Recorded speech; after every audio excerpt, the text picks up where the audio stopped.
Bismillahirrahmanirrahim. Thank you very much for having me. Pakistan's total debt and liabilities hovered around rupees 97 trillion. But total public debt is standing around 81.9 trillion, out of which there is a major portion of domestic debt, almost hovers around 56 to 57 trillion, and remaining is the external debt.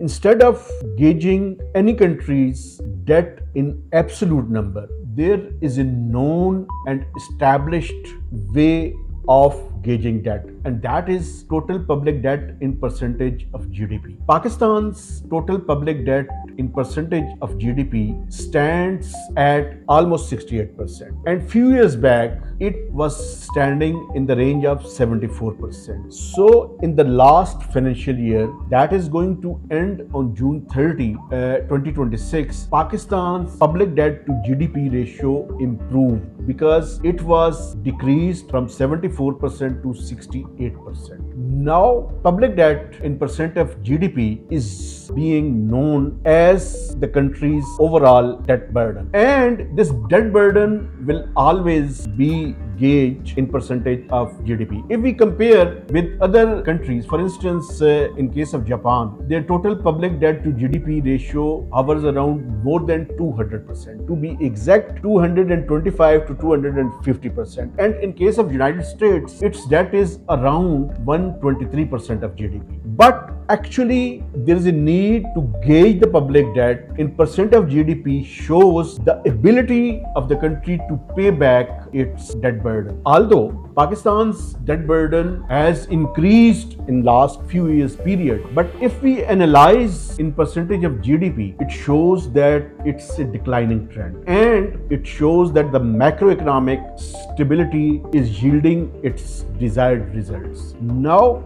how this burden can be reduced in the future? I think there is a need to focus on the domestic debt, and there is a need to ensure its maturity for longer period. That is the one option. And another option is, as we have seen that the fuel prices has started declining, and it is hoped that now the CPI based inflation will also decrease.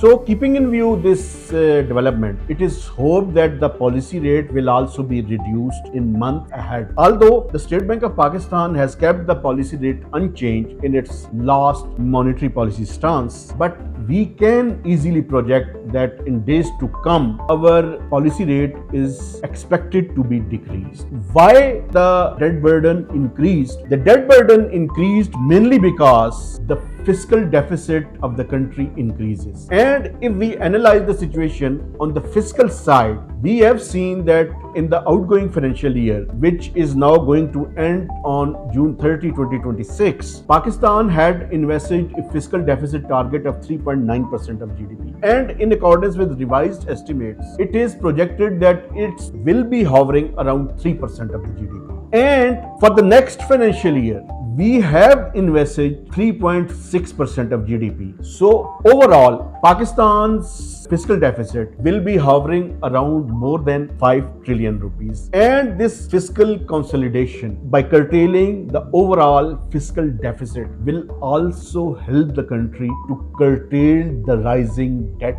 burden. But so far, we have seen that in terms of debt to GDP ratio, Pakistan's public debt has shown improvement. But there is a long way to go in order to ensure sustainability on the debt side. Thank you very much.